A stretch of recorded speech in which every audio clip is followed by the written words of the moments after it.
All right, so the photo video boot camp. We're gonna go over as much as possible without frying your brains because the technical stuff is very complicated and it's way too much. Even I don't like to get too into it. But I feel like after this session, you might have like a kind of sense of where to go from this point. That's just kind of the help to give you guys. If there's any questions at any point, just shout them out. I got no problem just talking. And yeah, just jump into it. Before we go forward, if anybody has a legitimate fear of clowns, I need you to step out for the next slide. I'm serious, because it's a thing. I didn't know it was a thing. So if nobody's scared of clowns, then we're good. We're good? It's real. All right, cool. Where we go? There it is. There it is. Quick game. Say something that a clown would say. Anything. What would a clown say? There you go. Goofy stuff, right? Things that just don't make sense or nonsensical. I think a clown would say this. You're a photographer, so you know how to take video, right? I get the same all the time, like, oh, can I get a photo real quick? It's like, I don't know how to take photo. I mean, I know how to get an image, but I don't know how to get a photo, which are two totally different things. And the thing that I think is like the easiest kind of segue into from photo to video is the technical side, specifically the exposure settings. So when it comes to exposure, obviously we got shutter speed, ISO, and aperture, right? When it comes to video production, we call it shutter angle, and that's kind of like a layover from like the olden days, where the shutter was actually like a piece of metal that had a certain angle that would like let light in. In video production, you should have 180-degree shutter angle. And that's typically what you would do. Now, how does that translate over to shutter speed? In shutter speed, whatever your frame rate is, if you're shooting at 24 frames a second or you're shooting 30 frames a second, you just have to double that and make that your shutter speed. I know that most stills don't go to like 148, but 150 is fine. You can just go 150. The reason you keep it there is because it's going to give you the most amount of like motion blur and not give you like images that are too choppy. It's going to have like a really like aesthetic look to it. All these rules that I tell you, I break them all the time. So like if you feel like you know like the settings enough or you want to like experiment to see how it looks, go for it. Typically on shoots though, because we work with students and we have to have things that kind of like are transferable between person. Like if I can't go to a shoot but Misha can, we need to be able to pick it up in the sense where it's like it's all looking like it's from the same department and it's all consistent with the same look and the same vibe. So yeah, that main thing that I would say for shutter speed is to like double your shutter, double whatever your frame rate is, and that's a good start point for that. If you go above, let's say you're shooting like 24 frames and you go to like 1/120th of a second, that's going to make your footage look a little choppier in the sense of like because there's so much detail being captured per second of that frame that it looks like you're seeing all those details. If you have this lower shutter speed, like you go under the double, you're going to have like a lot more like motion blur to it. It's going to have like kind of like a ghost-like effect. Cool stuff to do. They did it on Saving Private Ryan. They cranked up the shutter speed.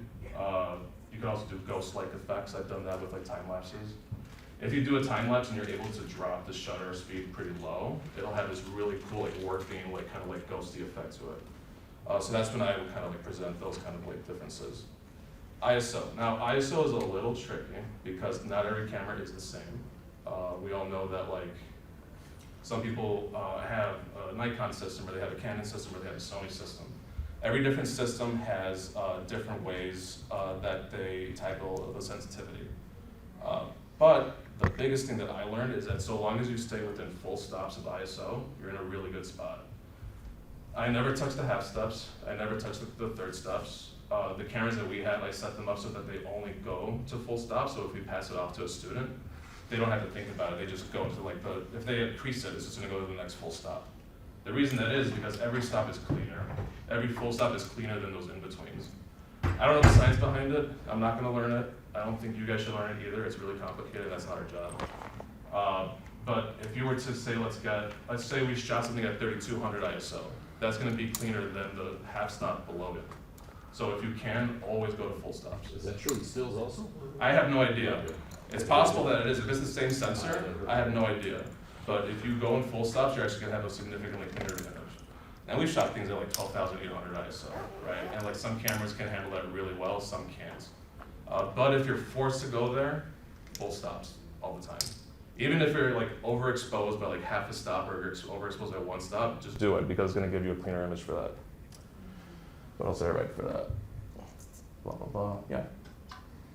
But yeah, so when it comes to photography, and like, it's been a long time since I like did still photos, but from what I remember is that you can like really drop down as far like 100 ISO and not have an issue, or you can crank it up ISO if you really have to, and you can clean it up pretty fairly well in like Lightroom or something. I know that there's limitations to it, but like when it comes to like noise reduction, like I know that it's like a little easier to do it. When it comes to video, you can do noise reduction, and you can tell your camera to do kind of like slight noise reduction within the camera, but when it comes to video, it's very difficult to like fix that noise. And the only thing that's going to really help you is if you have software that does it. There's something called Neat Video, which I think is like, I think $200 or something like that. But Neat Video will be able to clean up that noise and like really give you a cleaner image. And if you can afford it, I think it's like $200. If your department is able to get it for you, I would recommend it. Just because we all know that sometimes we walk into a room and it's like this, right? Like it's lit this way, there's no light on me, so I have to kind of adjust. And if I have to make that decision and I have some kind of noise, like it would be nice to have that noise reduction built into it. Can I ask something? Yeah, sure. My brain was not completely That's okay. when you started with shutter speed. Yeah, you're good. And you said to double the shutter. Yeah, so if your frame rate is 24 frames a second, your shutter speed should be double what that frame rate is. So if it's 24p, you would go to 1/48th of a second. If it's 30p, you would go 1/60th of a second. If it's 160 for slow-mo, you would go 1/20th of a second. So you just take that frame rate, double it, and then just put it like, put it under the 1 for like shutter speed. And that's how you would do it. Okay. And that is so you have like a really nice and like kind of like beautiful like little motion blur to it. And again, if you go up, if you raise it above that, you're gonna have a little bit more like shuttery image. If you go below that, it's gonna be more ghostly like. Yeah. Yeah, what's up, Adam? Yeah, piggyback off of that, can you talk to us about, since we can't make it, most cameras go to 1/50, we're stuck at either 30th or 60th. Can you speak to like? They can go to 1/50? You cannot. Oh, really? Which one? What cameras can go to 1/50th? See, I don't know that, so. You go from a 30th to a 60th. Oh, okay. So how does that factor into your decision if you're using a stills camera, if you want to shoot 24 frames per second or 30 frames per second? Okay. In that case, I would say just go to 160. Like if that's the next available one, just go to it. I know that there's some cameras that do let you like open it up to where like you get the expanded options. Like if that's an option, like totally do that. But I would just say go to that next stop, and like you usually won't notice it like a few stops after. It's when you kind of go like, let's say from like 1/50th to like 1/120. Once you get into it, then you're gonna see it. There's like a kind of like a gradual change that happens that you start to notice. But yeah, I mean, you would just go like to the next one that's possible. Is it a good answer, or was there something else to that? Sure. Okay, cool. Okay, next one is f-stop. Now, I'm the kind of guy that like thinks 2.8 is too dark already. Like I think now 2.8 is like the 3.5 from last year's, right? If I see a lens that only has f2.8, I kind of like stay away from it just because it's not enough light. My mic just dropped in a second. So, meaning, usually I like to use lenses, typically like the Sigma to 1835, that's 1.8, that's a pretty good lens. And I'll keep it as wide open as possible. Now the issue is if you get too wide, you start to like have these issues with focusing. And not every focusing system is the same. Like Sony's system is like insanely good at autofocus, like insanely good. We have a Canon system and it's great, but like I do have issues with back focusing that happens sometimes with crowds. And you have to learn how to adjust for that, and you learn how to do it. But I will always try to be as wide open as possible. We do have like a 50 mil, the L series, which I think once we put it on a converter, it drops down to like f0.9 or something like that. Images are insane. It looks so nice, and it's real like, it's got kind of like this like almost dreamlike feel to it. But I would never run with that to get B-roll because you can't keep up with the focus. If it's like someone standing or sitting down like in a kind of like studio setting, I'll go with that because they're not gonna move much. But even in those kind of scenarios, you'll sometimes get it where like it'll focus on the nose, but it won't focus on the eye, or it'll focus on the cheek and it won't get the eye. So it's one of those things where like, if you like to shoot with a bit of a tighter aperture, go for it. I've always found that like shooting as wide as possible with your aperture is the best thing to do. Now, when it comes to these exposure settings, there are some things that like you can kind of like just leave alone in video. Shutter angle, shutter speed, I never touch it. So I'll always leave it at whatever that conversion is. On our cameras, we have shutter angle, which is 180, and it doesn't matter if we go to 24p or 60p or 120p. It's always going to be 180 degree, and 180 degree is going to be the same across all the frame rates. ISO, it depends. I prefer to stay at 800. If I can stay at 800, I'm going to keep it at 800. Our C70 has got a DGO sensor, which means dual gain output. It doesn't mean anything. It's just Canon saying this is a proprietary technology. And their claim is that every stop has like the most amount of dynamic range to a certain point. Some cameras have what's called a native or base ISO. And it really depends on which camera you're using. Most cameras, like native ISO is like 800. So that's kind of like why I stick there, because it's a good like middle ground to stay at.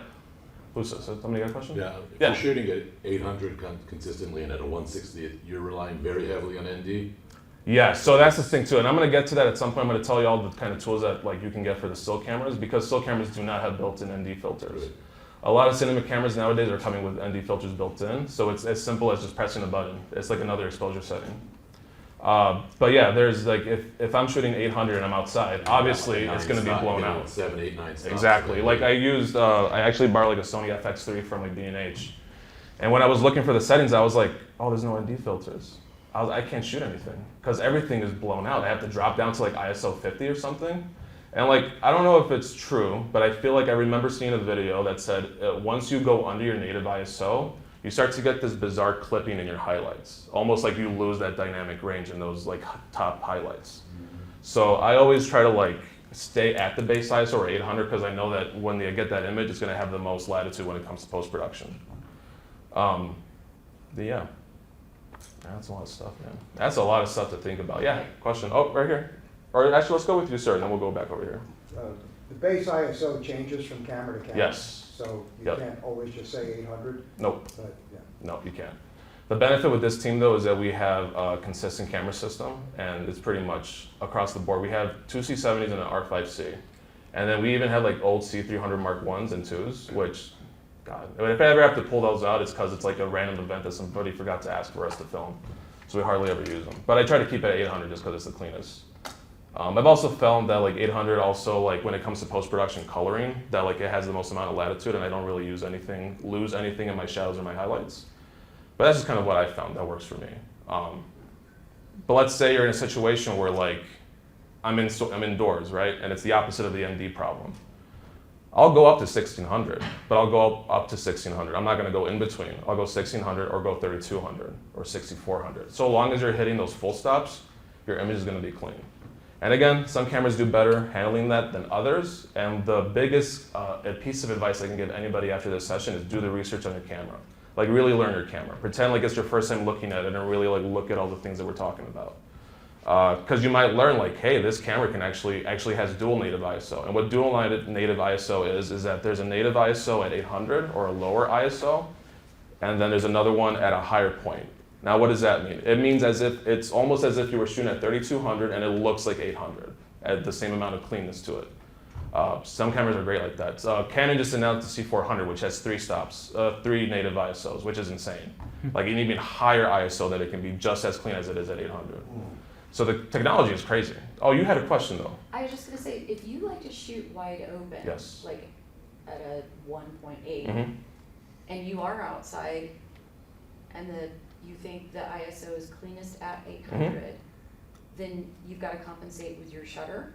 No. So video is like, well, I mean, video cameras, like the cinema cameras that we use, have ND filters built into them.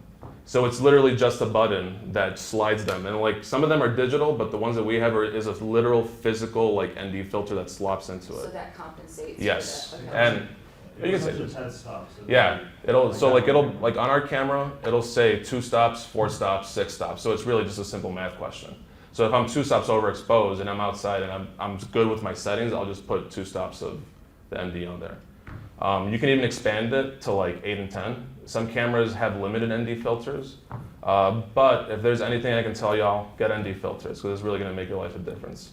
And I'll address that like towards the end of the presentation and give you like specific recommendations. But like when it comes to that, when I was using the FX3, I was like, this is an amazing camera, but there's no way I'm going to shoot with this. Like I just can't get the images that I want because it just can't. It doesn't have the NDs built into it. Can we read that? Mom, I could use it properly. Man, I could use it properly. It's very good. Remember to wipe it. White balance will either make you or break you. Like this is like, when I was a student and I was starting out, I really didn't consider exposure, right? I would just kind of look at it and be like, can I see it? Is it viewable? Is it legible? Is it intelligible? Is it clean? I really wouldn't think about the exposure, right? And then I grew up and I realized, hey, you need to know exposure. But white balance is always a thing that I always had an issue with, because I always assumed, hey, if you just get close enough, you can just fix it in post. Don't ever tell yourself that. You want to do as much as possible in camera, and y'all probably already know this. You want to do as much in camera so you don't have to do as much when you have to work on the computer. And the reason why white balance is so important, when we're working at universities, we have to film all these kinds of things. We have to capture all of these kinds of things. If you're able to film in like a raw codec, like great, because then you can adjust it. You can literally film with like the worst settings possible and you can totally fix it. You can't when you're shooting like with normal camera capturing codecs and files. So white balance is super, super important. And the biggest piece of advice I've ever given people is like walk around your campus, go to the places that you go to all the time, figure out what the setting is and just kind of have it written down. So like when you go to that place, you know exactly what your camera needs to be set up for. The last thing I want to do when I get to set is have to figure out the exposure settings and the white balance. Like the best case scenario, it's like there's a place that we film all the time on campus. It's called the Illinois Room.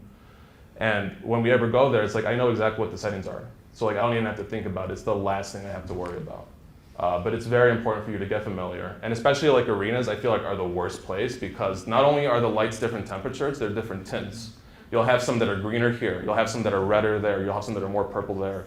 So you kind of have to like compensate for that a little bit. When it comes to post-production processing, there is the ability to fix it, but just know that when it comes to video, when it records that color information, like let's say like I was slightly off, it's not going to capture red. It's going to capture a different color. So now you're not adjusting red, you're adjusting that color that it is. So if you get it as close as possible, your post-production is going to have a lot more latitude to like push it and pull it any which way you want. Like this one, this is a lot more contrasty, right? And that's like the kind of look I want because it's like an athletic event. That one up there to the top right, that was a music performance, and I really wanted to kind of match their like earthy, like hippie kind of vibe to it. So I wanted it to be brighter and have like that kind of vibe to it. But if I mess up the white balance, I would have had such a terrible time. I would have been like, well, I kind of have to settle because I can't get as close to neutral as possible. And the hope with videos, you always try to get as neutral as possible. That way you have the most amount of range post-production to actually work with it. Somebody on my team, I think it was Mike. Mike Fan, you here? I thought I saw him. Did he walk out? Mike Fan, one of the photographers on the team, gave me a list of questions that he wanted me to address. And he asked, could I put it in auto white balance? No. If you ever put it in white balance, throw the camera away, you're just gonna have a terrible time with video. So with photo, it's okay if you put it in auto white balance, right? Because like it's just a photo. If I took 10 photos in a different spot and the white balance is different in different locations, it's not gonna matter because you're only affecting that one image. But if you do auto white balance with video, and these images are connected, you can fix it. There's definitely ways to do it. And I've had to do it because again, I sucked at white balance and I would always have to fix it. It's a tedious time. Don't do it. Don't give yourself auto white balance. So The you, only, oh, you yeah. just change white balance on the fly? Yes. You're Yes. standing right, you're gonna go and So like when it comes to white balance, like there's like a lot of different ways that you can like set it up. I know that Sony, I really like Sony's auto white balance because you get to like pick it on like either your gray card or like something close to gray, and then you set it and it's done. With Canon's white balance system, I really just, I've never understood it, and I know that it makes sense, but it just never like really like appreciated as much as Sony's system. But what I actually do is I will put it in auto white balance for the camera to tell me what it thinks the scene is, and then I work from there. If it says, hey, it's 4200, and I look at it, I'm like, it's slightly blue. It's slightly blue, so maybe I'll just shift it a little bit, and it's close enough. Like, really, all you really want to do is just get it as neutral as possible. And in video production, we work with footage that is filmed in a color profile called log, which we'll get into. I'll address all that stuff. And log, when you see it, it looks like a gray mess. Like, it doesn't look like anything. It just looks like, what am I looking at? But that's what you want, because if you have the most flattest image possible, you'll be able to do the most amount of like, damage to it in post-production. Don't do auto white balance. Another thing to do, and this is a part of the research your camera, is that different cameras have different biases. I've worked at 2 schools that both have red as their primary color. Canon shipped orange. That's a specific thing with Canon. So when you come back, when I got this was like orangish. or when I got this specific, this whole thing, like this was all red, it was all orange, so I had to shift it. And there's ways to do that. Once you do the research into Premiere or whatever program you want to use, there's ways to like, just as you can in Lightroom to adjust specific colors, like in your Lumetri, you can do that in Premiere too. And actually, like, if you're very familiar with Photoshop, when it comes to the color grading side of Premiere, it's going to be very similar. It's going to look literally like Lightroom to you. So I would recommend starting with Premiere and then kind of going over to like DaVinci Resolve, like we've been thinking about. I mean, that's the next thing for us. But I'm going to get to that. Yeah. With the white balance, Yeah. You can shoot the gray card, or you can do whatever. Yeah. Do you ever use any of the phone apps or any other type of app to? Not really. I've kind of thought about. I do have like a viewfinder app that I'll like use sometime. Like if we're scouting like a location, like I will like whip out the viewfinder just to kind of like get a general sense. I'll know what it looks like in person, but sometimes I just want to capture it just to have it for later. But there's a bunch of like tools out there that will help you when it comes to that. Are they reliable?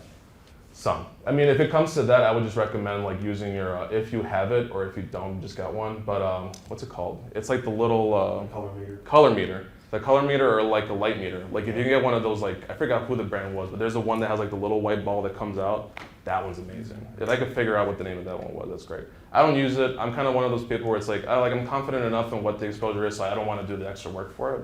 Yeah. But when it comes to like other projects, like that girl put in like doing this with the Whisper. We shot a music video for a band that won Battle of the Bands. And that was a moment where like I really need to have it like, I need it to be like as strong as possible. So that's the kind of production where like you really need to do it. There's things like, here, this is the Illinois room. This was like a drag show they had for Pride Month. I know what the place is like, and I know what it's gonna look like. So like I can just walk into it and be like, I'm just gonna put the settings that I typically use. But yeah, biggest piece of advice, just explore your place, figure out what your settings are, and just make sure that you have them locked in for that.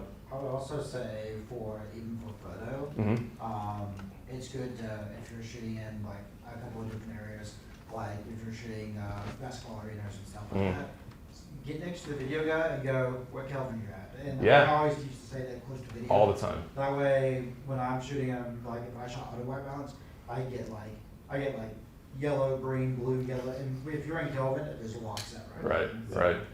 Yeah, and there's two types of measurements that are used. I think it's Kelvin and then Myered or something like that. And cinema cameras will be set to Myered, and I'll just put it back to Kelvin. Yeah. I got my start in photo like when I was in college, so like I have a lot of like that photo background that kind of just transferred over, which is great because I feel like a lot of the times, like even when I got into the scene, it was like you would ask the questions about exposure and people would be like, what are you talking about? And it's just like, oh, okay, you're not the one that asked for that. This is gonna be a little bit of the beefier part just because like it's a lot of stuff. But I'm gonna try to make it as simple as possible for y'all. So color profiles. It's the same kind of thing as you would have on your camera, on your stills cameras. It's just telling the camera, hey, when you capture it, make it look like this. There's a color profile called log, which isn't really a color profile, it's the capturing with devoid of any color settings to it. So there's no saturation, there's no contrast, it's the flattest image possible. And again, we as video production specialists or videographers do it because it gives us the most amount of latitude in post. Log is not the same thing as raw. Somebody asked me, is it the same thing as raw? No, it is not the same thing as raw. Raw is an uncompressed format that has all the data that it captures that you can alter in any which way you want. A color profile, that video is what it is. If it gets shot, it's done, and that's what the file is. Like there's no change in it. The only thing that color profiles allow you to do, if you're using something like specifically like log, is it just gives you the option to do what you want with it. There are events and there have been times where I put a color profile that already has like saturation and contrast baked into it, especially if it's like a quick turnaround video or like I have a student worker that doesn't know how to expose for log. I'll put it into that format just so like it's easier to pick up. We'll also, for like long form stuff, like we do a lot of live streaming, we'll put it into a specific color profile because if I send out a log video, it's gonna look like, what am I looking at? It's just a bunch of mush and it's nothing. So there are times where I use color profiles that bake in color to it. And that would be the terminology. That's the terminology I've used is baked in. You would say like, oh, that color is baked in, or that contrast is baked in. And you can always pull it every which way you want. You can always try to see how far you can push it. And some cameras have a really good way of like allowing you a lot of latitude with color profiles already baked in. But I would always lean on the side of just shooting with log instead, because I don't know how I want it to look. Maybe I want it to have like a specific type of vibe to it, or maybe I want to really push a specific color to it. Shooting in a log is going to give you that option. Resolutions and frame rates. So the resolution that we film in, like 99% of our stuff ends up on YouTube. So I just kind of go based on that. And YouTube's 4K dimensions are 3840 by 2160. And the reason I point that out is because most cameras are not going to shoot in 3840 by 2160. They're going to shoot in like 4060 by like 2160. Or they'll shoot in a little bit of a wider or taller format. And that's fine. You can always resize the image to fit the dimensions that it would be on YouTube. But if you're editing that video and you never adjust that or put it into a timeline in your editing software to tell it, hey, I want it to output in these dimensions, you're going to end up with bars either on the tops and the bottoms or on the sides to the left and the right. Now, there are times where like I have videos, like high-end videos, like I really like to put them into specific like aspect ratios where there are bars visible. And that just kind of is done to like kind of give it a specific feel to it. Like it's a little bit of an elevation for the image.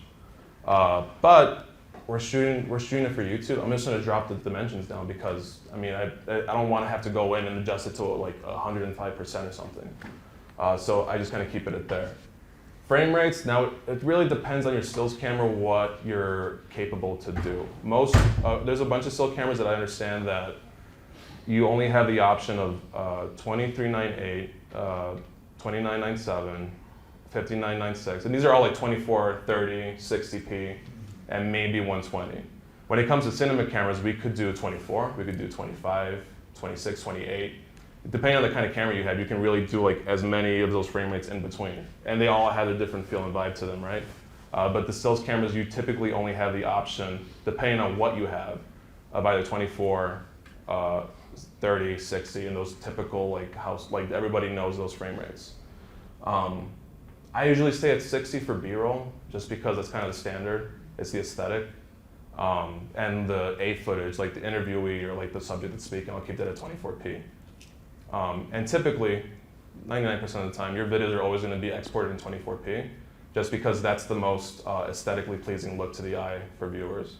You can shoot things in 30. I shoot like live streams and stuff in 30 or 60p. Sports stuff, 30, 60p looks good.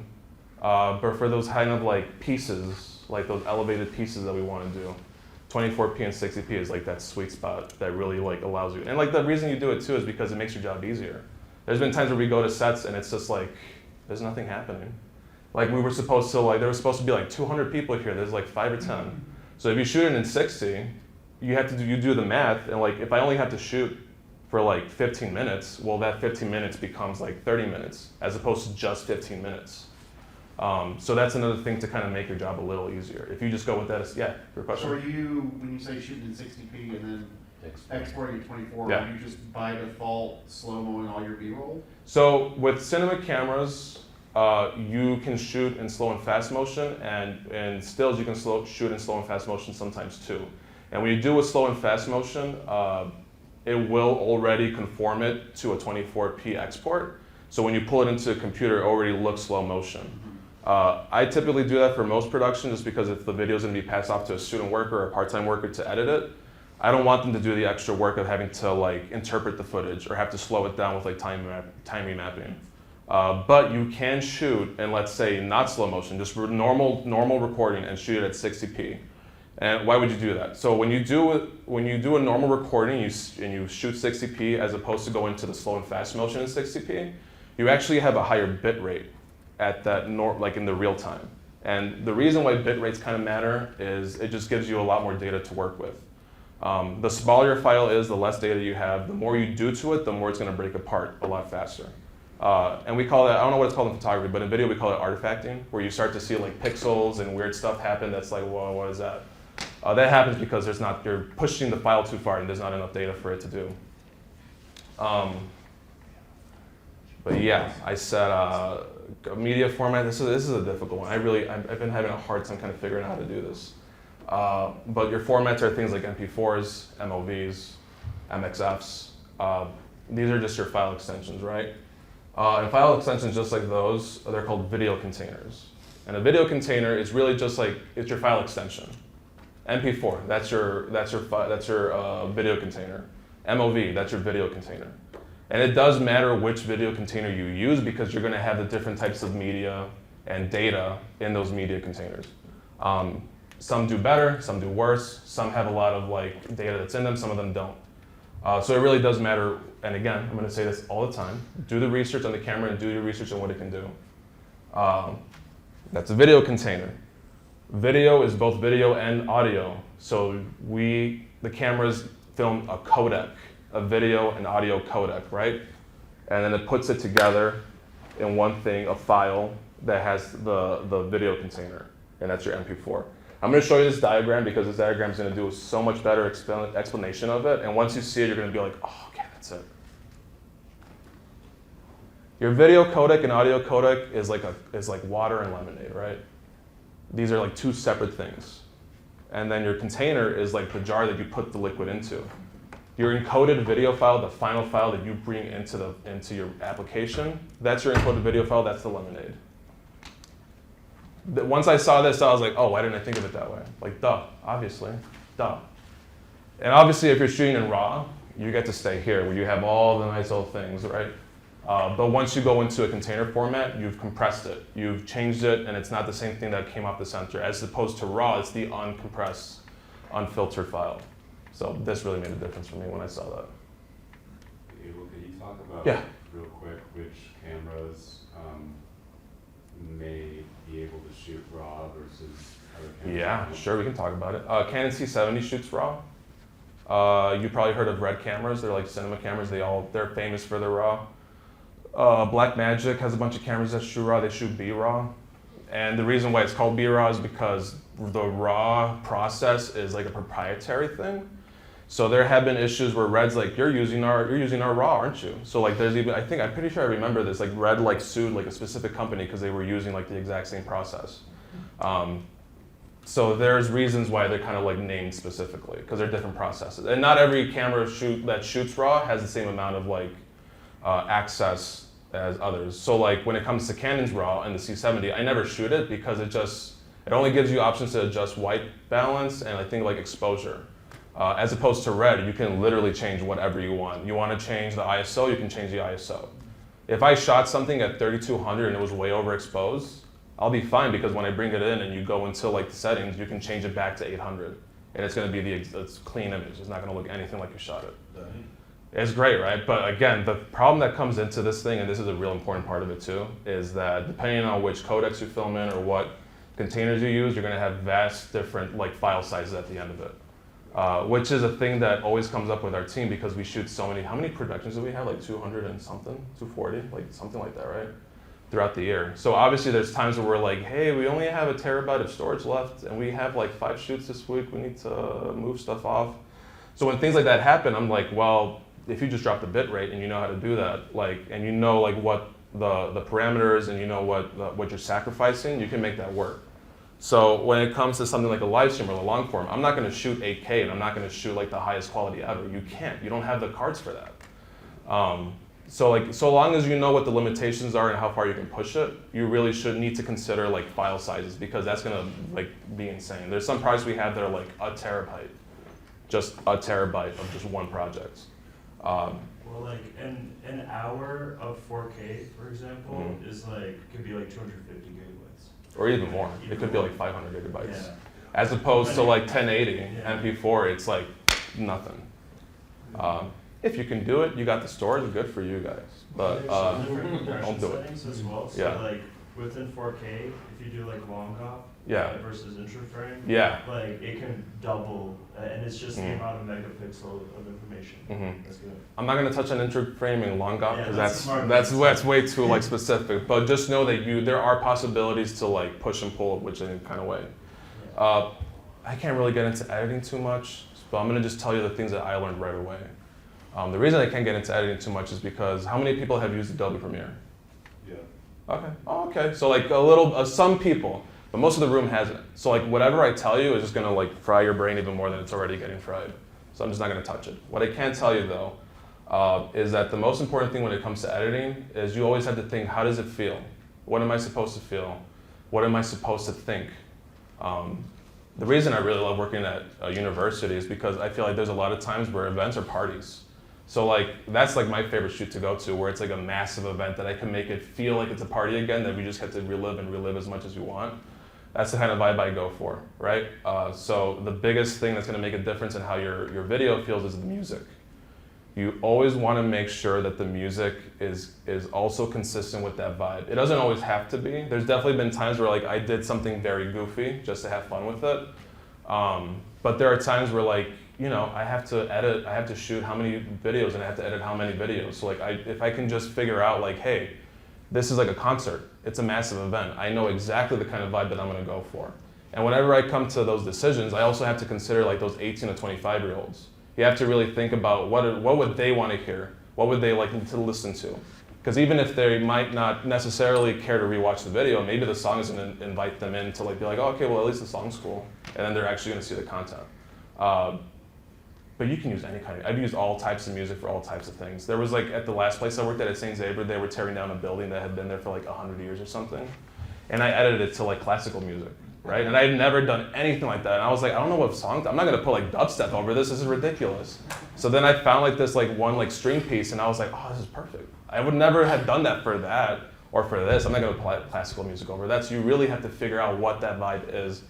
Where do And you then get your licensed music? Epidemic Sound, go there. That's like the best one that I've found so far. There are some like copyright-free library, like asset libraries that have like both music, photos, video, like extensions, and like assets that you can use. We use something called Envato to like have like preset effects and like preset animated videos, so we don't have to like make all this stuff. We can just plug and play.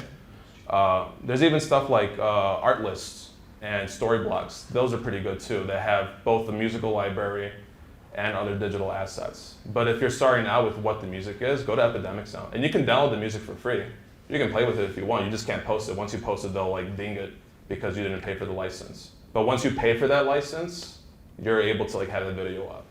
There's also royalty-free websites that have free license. You don't have to do anything. Yeah, You YouTube just Music. have to attribute them. YouTube So, has like in the studio, like you can actually have like a library of like free music. It's not the best, but like if you're starting out, I mean, that's how I started it. I just like took like 10 of the, and it kind of sucks because you'll hear the song again, you're like, oh, they're using it as a joke, and I put that in a very important video.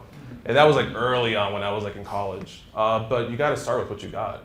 Even when people ask me what camera should I get, I'm like, use your phone. Like just shoot 10 videos on this and then ask me what camera you wanna get. Cause like it's not even like a point to talk about it. Do you choose music before you do your edits, or do you do your edits and then shoot? It depends. Typically, like if it's like a thing I need to turn around really quick, I will like kind of look around and like, based on the event, since I know what the event's gonna be, like I'll try to find something. But typically, we'll have the footage, and then I'll go on Epidemic Sound and I'll find like the specific genre that I want to play with, and then I'll listen to the music. Sometimes I'll watch the footage with it, but most of the times I'll just listen to the music, like just close my eyes and sit there and like kind of like imagine what the edit might be and go from there. And the easiest piece of advice, do it chronologically and do it by cutting to the beat. That's like the easiest way to get into it, especially with these kind of event type videos. If you can find a way where you got the right music, you're cutting to the beat, and you're just kind of keeping it simple in chronological order, it's gonna make your job very easy. And once you've done videos, like 10 videos that have been like that, well then now you're like, oh, well now I can do a different process because now I know how to do it. So what's stopping me from doing anything else? So cut to the music, have good music. What was the third thing? Doesn't matter.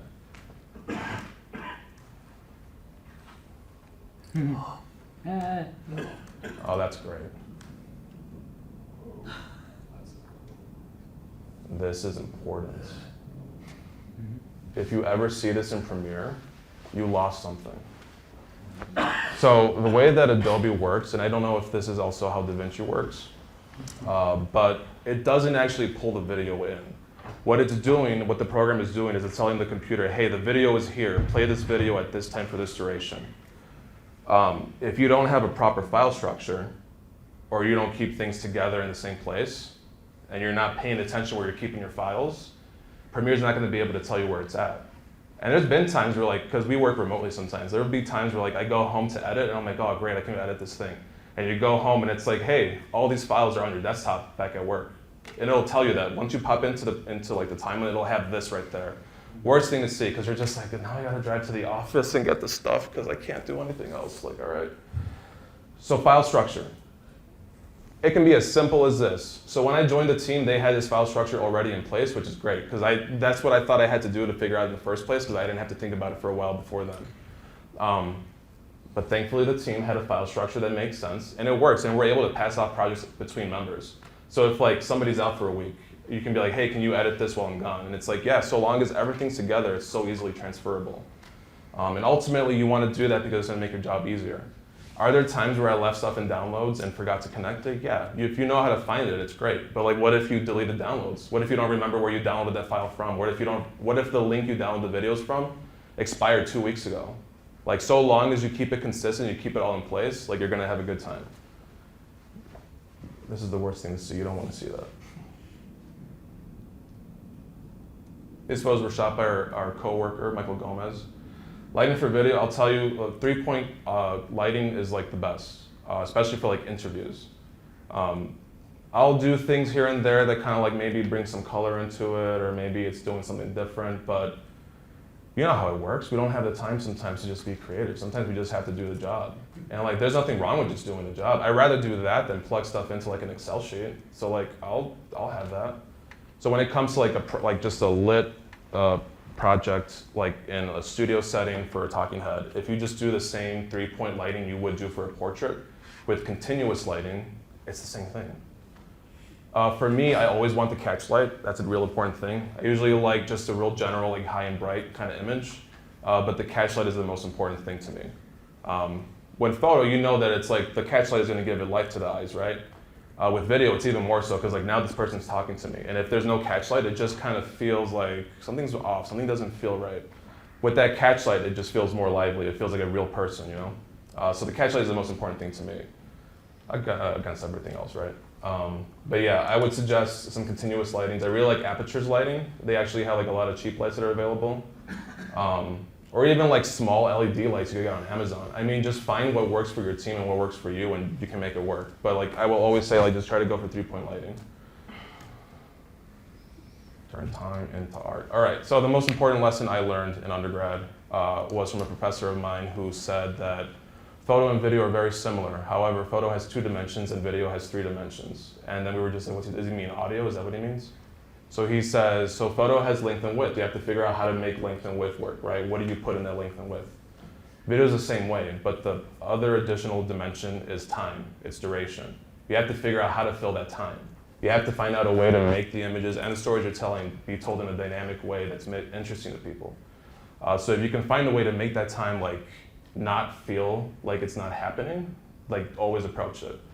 A key thing in my stuff is I always like to move around. Like I'm never like locked off on a tripod if I can, and I'm always trying to move around in my images.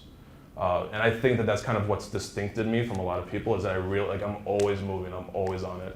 I love working with the glide cam. I've started doing the Ronin RS3 recently, which is a type of gimbal. And it's fine, I really like it. It kind of like messes up sometimes, which is okay. But yeah, how do we tell engaging stories in 30 seconds or 20 seconds, 10 seconds, a minute? You just have to find a way to make that motion work. Because it's motion photography, right? So how am I moving it? I'm not gonna just let the camera move, I wanna make it physically move. And something that I found interesting too, actually, is like, there was a study by Meta conducted, and here, I'm just gonna read this quote to you. It's critical to connect with your audience and capture attention right away. We know that 65% of people who watch the first 3 seconds, right? So just listen to that sentence, because I didn't get it the first time either. We know that 65% of people who watch the first 3 seconds, so there's people that already checked out at the first second. And I do that, I'm like on TikTok, I'm like, I don't want to see that, I'll just go right away. So this is for people that get to the 3-second mark, right? 65% of people who watch the first 3 seconds will watch for 10 seconds. After that, only 45% continue to watch.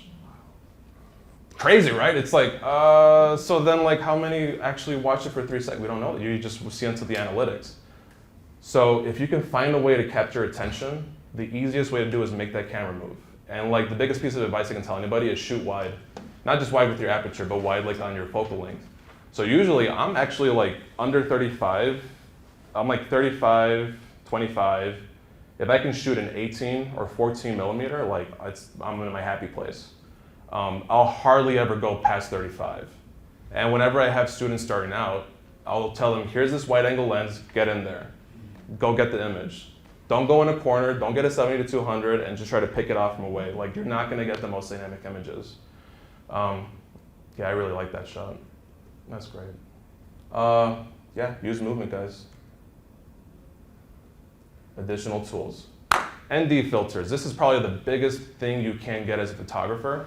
This will even help you too, like even with your stills. If you have like a location that's way too bright and you're just like, I can't get any lower on the ISO, I don't want to crank it up, this is going to allow less light to come in. The Peter McKinnon one is pretty good. That's the one that I've used before. It's really good. I'm spoiled with cinema cameras since they had it built in, so I never really had to buy them. If your only option is like full stop NDs, they do make NDs that are like 2 stops of coverage or 4 stops or 6 stops of coverage. I'll just go with the variable ND filter that allows you to adjust that filter. It's like a little spinny dial that lets you at 1 stop, 2 stops, 3 stops, right? I try not to go with the ones that are locked in just because it doesn't, if I'm in the moment and I realize it's too dark or it's too bright, like I have to screw another one on and it's just not a good time. Damn, we were gonna do a quiz, but we can't do a quiz, can we? Oh, damn, that was gonna be fun. It wasn't gonna be like a real quiz. Are we done? Are we done? Cool. How much more time we got, do you know? 234. 2:34. Oh shit. All right. Any questions? Is the color checker also for calibrating the monitor, like the monitor? No, so like monitor calibration is like a kind of device that like literally will calibrate your device for you. A color checker card is just gonna like let you point the camera and you take an image of it if you do it. That way, like when you go into post, you know how to pick the color and you can see if the colors are accurate or not. So that's what kind of is. And I'm gonna plug in on that. Yeah. In stills, there are some apps that will take the color checker and map each of these individual chips to more accurately calibrate.